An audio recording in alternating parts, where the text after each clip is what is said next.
2023년 4월 28일 금요일, 그녀는 웨딩드레스를 입고 사랑하는 사람 앞에 섰습니다. 눈물로 서약했고 모두의 박수 속에 영원을 약속했습니다. 하지만 몇 시간 뒤 그녀는 차가운 도로 위에 쓰러졌고 남편은 얼굴과 두 다리에 중상을 입었고 깨어나자마자 세미는 어디 있나요? 라고 물었습니다.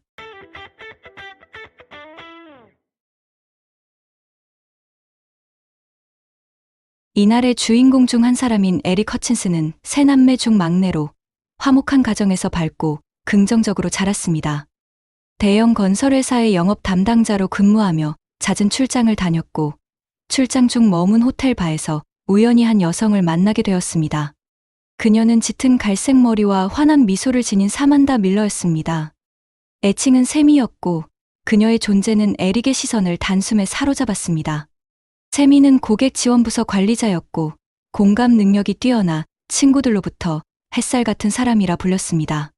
그날 두 사람은 자연스럽게 대화를 나누었고 에릭은 세미의 아름다움은 물론 지혜와 유머 감각에도 빠져들었습니다. 연락처를 주고받은 뒤 각자 방으로 돌아갔고 세미는 설레는 마음으로 어머니에게 전화를 걸어 멋진 남자를 만났다고 전했습니다. 그러나 서로 다른 지역에 살아 인연을 이어가기 어렵겠다며 아쉬움을 드러냈습니다. 다음 날 아침, 세미는 문 두드리는 소리에 잠에서 깼습니다. 문을 열자 에릭이 해맑은 웃음으로 스타벅스 커피 4잔을 들고 서 있었습니다. 어떤 맛을 좋아할지 몰라 여러 종류를 샀다는 그의 말에 세미는 웃음을 터뜨렸고 그렇게 두 사람의 인연은 시작되었습니다. 자연스럽게 저녁 식사로 이어졌고 이후 매일 연락을 주고받으며 연인이 되었습니다. 코로나로 출장 기회가 줄자 세미는 에릭과 함께 살기로 했습니다. 어릴 적 가족과 함께 다녀온 미국 찰스턴의 폴리 비치를 좋아하던 세미는 그 근처 제임스 섬에 집을 구했고 에릭은 그녀의 결정을 존중하며 함께 이사했습니다. 두 마리 고양이까지 더해진 둘의 삶은 누구나 부러워할 만큼 따뜻하고 평화로웠습니다. 결혼식 장소는 고민할 필요도 없이 폴리 비치로 정했습니다. 해변 끝의 아름다운 정자에서 예식을 올리고 하객들과 리셉션을 즐기기로 했습니다. 2023년 4월 28일 금요일, 흐리지만 기분 좋은 날씨 속에 결혼식이 열렸습니다. 세미는 하얀 레이스 드레스를 입고 목조 잔교를 따라 설레는 마음으로 걸었고 바람에 흩날리는 드레스 속 그녀의 모습은 마치 천사 같았습니다. 두 사람은 눈물 섞인 서약을 나눈 후 부부가 되었습니다. 리셉션은 칵테일 파티 형식으로 진행되었고 두 사람은 첫 춤을 춘 뒤 세미는 생물학적 아버지, 양아버지와 차례로 춤을 추었습니다. 마지막으로 어머니 리사와도 손을 맞잡고 감동적인 시간을 보냈습니다. 테이블 위에는 멕시코 요리와 디저트, 언니 맨디가 만든 파인애플 코코넛 웨딩 케이크가 놓여 있었습니다. 모든 순간이 동화처럼 완벽했습니다. 그날 밤, 모두가 웃음과 노래 속에서 완벽한 시간을 보냈습니다. 리셉션이 끝난 후, 에릭의 매형이 신혼부부와 함께 몇 마일 떨어진 신혼집으로 향했습니다. 그들이 떠나려는 순간, 하객들은 불꽃 스틱을 들고 양쪽에 줄지어 서서 작은 불빛의 통로를 만들었습니다. 에릭과 세미는 사람들 사이를 지나 대여한 골프카에 올라탔습니다. 앞자리에 매형 마리와 17세 조카가, 뒷좌석엔 에릭과 세미가 앉아 가족에게 손을 흔들며 출발했습니다. 주차장을 벗어날 무렵, 세미는 에릭을 바라보며 오늘 밤이 영원히 끝나지 않았으면 좋겠어요라고 말했습니다. 그것은 에릭의 기억 속에 생생히 남은 아내의 마지막 말이었습니다. 결혼식장에서 멀지 않은 센터 스트리트는 폴리 비치의 중심거리로 가게, 식당, 바, 루프탑 클럽들이 줄지어 있어 밤이 되면 젊은이들로 북적입니다. 그날 25세의 제이미도 친구들과 함께 이곳을 찾았습니다. 1997년생인 그녀는 뉴저지의 좋은 동네에서 자라며 아버지와 각별한 사이였고 대학 시절엔 4.0 GPA를 유지하며 우등생 명단에도 올랐습니다. 사교적인 성격과 파티를 즐기는 라이프 스타일을 가졌지만 책임감도 강했습니다. 호텔 경영학을 전공한 뒤 물류회사에서 일하다가 제이미는 2023년 4월 돌연 고액 연봉을 포기하고 폴리 비치에 위치한 타코보이 레스토랑에서 일하기 시작했습니다. 최근 매주 열리는 티킬라 프라이데이 파티에 자주 참석했고 그날도 동료들과 함께 파티에 참여해 무료 데킬라와 마가리타를 마셨습니다. 그녀가 얼마나 술을 마셨는지는 알 수 없지만 음주 후 렌터카였던 회색 도요타를 몰고 센터 스트리트로 향했습니다. 밤이 깊어질수록 제이미의 운전은 더욱 위험해지고 있었습니다. 술집마다 한두 잔만 마셔도 금세 술에 취할 수 있었습니다. 그럼에도 불구하고 그녀는 우버나 친구의 도움을 받지 않고 직접 운전해 집으로 돌아가기로 했습니다. 제이미의 집은 섬 반대편에 있었고 좌회전 후 171번 주도로를 따라가면 되는 간단한 길이었습니다. 하지만 밤 10시경 제이미는 주차장을 나서자마자 우회전에 엉뚱한 방향인 애슐리 애비뉴로 들어섰습니다. 이 길은 한쪽 끝은 등대, 다른 한쪽은 클럽이 몰려있는 막다른 길이었고 유턴도 쉽지 않은 구조였습니다. 제이미는 이 길이 익숙하지 않았고 방향을 혼란스러워했을 가능성이 큽니다. 그러나 그녀는 이미 시속 65마일로 질주하고 있었습니다. 이 지역의 제한 속도는 시속 25마일에 불과하며 도보자와 자전거, 저속 차량이 뒤섞인 구간입니다. 술은 시야를 흐리고 반응 속도를 늦추며 판단력을 떨어뜨립니다. 그런 상태에서 빠르게 움직이는 골프카와 충돌은 치명적인 결과를 초래할 수밖에 없었습니다. 그 시각 에릭과 세미는 시속 25마일로 약 3마일을 이동한 상태였습니다. 대부분의 하객은 숙소에 도착해 휴식을 취하고 있었고 마을은 평화로웠습니다. 그러나 곧이어 마치 폭탄이 터지는 듯한 굉음이 들렸고 인근 주민 한 명이 소리에 놀라 밖으로 나왔습니다. 그가 본 장면은 끔찍했습니다. 충돌의 충격으로 골프카는 공중에서 여러 번 회전하며 약 100m가량 날아갔고 탑승자들은 사방으로 튕겨져 나갔습니다. 현장에는 뒤엉킨 금속 조각들과 함께 피해자들이 흩어져 있었습니다. 목격자는 에릭의 얼굴이 너무 심하게 다쳐 생사 여부를 분간하기 어려웠다고 말했습니다. 다행히 맥박은 있었습니다. 그녀는 다른 피해자도 확인했고 에릭의 조카는 비틀거리며 일어났으며 매형은 중상이지만 맥박이 있었습니다. 하지만 세미는 웨딩드레스를 입은 채 조용히 누워 있었고 맥박이 없었습니다. 경찰은 1분 만에 도착했고 한 경찰관이 세미에게 심폐소생술을 시도했습니다. 하지만 충돌 직후 이미 사망한 상태였습니다. 근처 가족들도 사고 소리에 놀라 도로로 나왔고 사이렌과 울음소리, 불빛으로 현장은 혼란에 휩싸였습니다. 세미의 어머니와 언니는 숙소 발코니에 서 있다가 그 불빛을 보았고 어머니는 큰일이 났음을 직감했고 2마일 남짓한 거리를 달리는 동안 시간이 멈춘 듯했습니다. 도착 후 세미의 이름을 외치며 달렸지만 병원에는 사고 부상자가 없다는 말만 들었습니다. 결국 1시간 후 세미는 병원이 아닌 현장 구급차에 있었고 이미 숨졌다는 연락을 받았습니다. 경찰은 그녀의 문신으로 신원을 확인했습니다. 에릭과 가족들은 외상센터로 이송됐고 남겨진 가족들은 충격과 슬픔, 분노에 휩싸였습니다. 한편 제이미는 차 안에서 멍하니 앉아 있다가 몇 분 뒤 내려와 울부짖기 시작했습니다. 쓰러진 사람들을 보며 저 사람들은 누구예요? 라고 외쳤고 주위를 배회하며 계속 비명을 질렀습니다. 경찰이 사고 경위를 묻자 제이미는 운전 중 무언가에 부딪혔다고 말했습니다.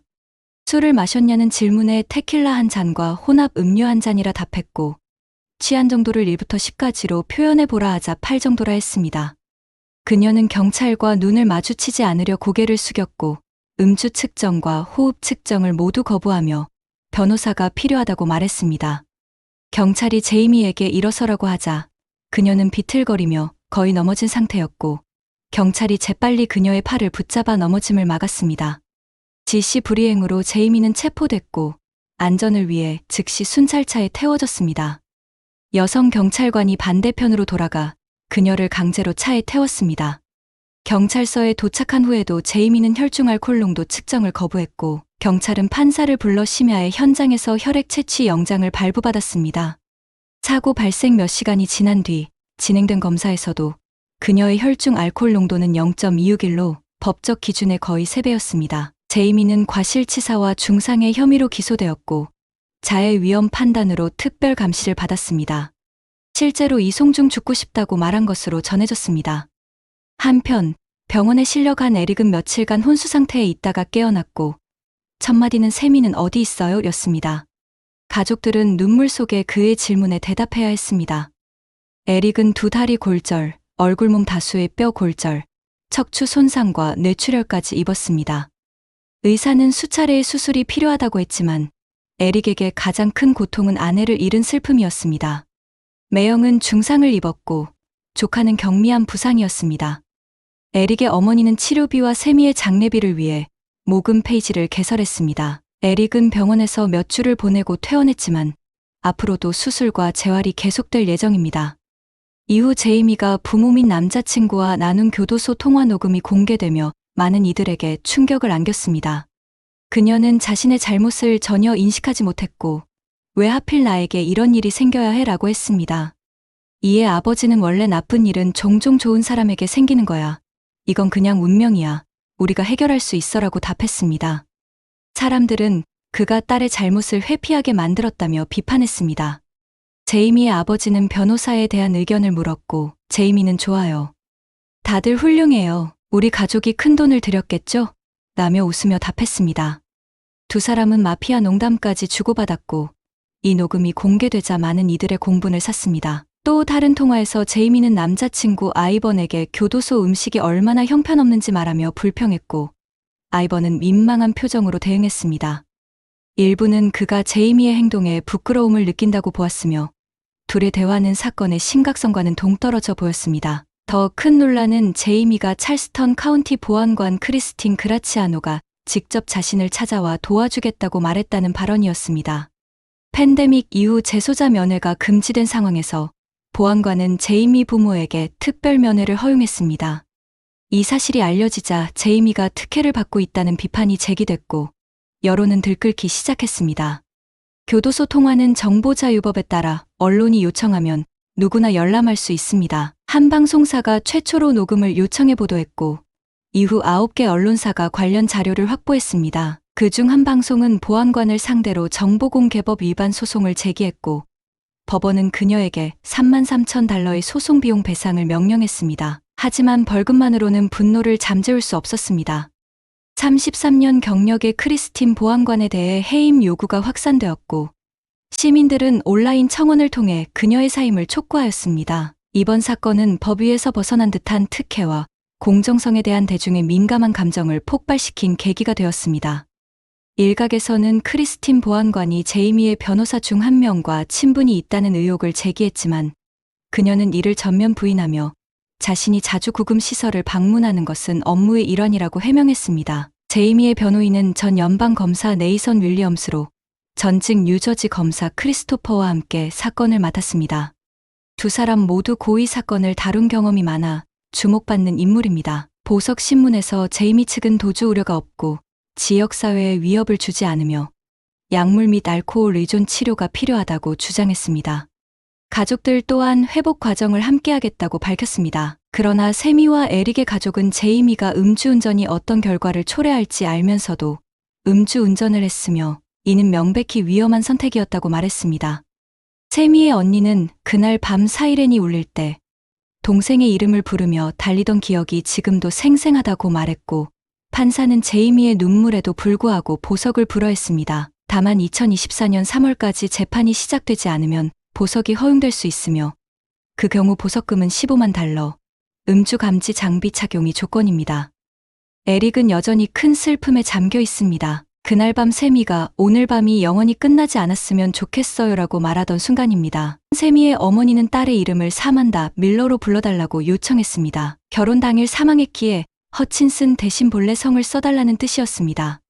하지만 온라인에서는 이를 두고 에릭에게 예의가 아니라는 지적이 나왔고 논란이 일자 세미의 어머니는 에릭과 법적 문제는 함께 협의 중이며 갈등은 없다고 밝혔습니다. 신혼이었던 에릭은 법적으로 세미의 유산 대표자로 지정됐지만 세미의 어머니는 이를 받아들이지 않았습니다. 에릭이 유산을 관리할 능력이 없다며 법원이 제3의 관리인을 선임해 줄 것을 요청했습니다. 이에 에릭 측은 두 사람이 합법적인 부부였으며 남편인 에릭이 정당한 대표자라고 밝혔습니다. 사람마다 슬픔을 받아들이는 방식은 다르지만 이번 갈등은 금전 문제에서 비롯된 것으로 보입니다. 에릭의 어머니는 에릭과 세미 이름으로 모금 계정을 만들었고 세미 어머니는 별도로 딸만을 위한 계정을 개설했습니다.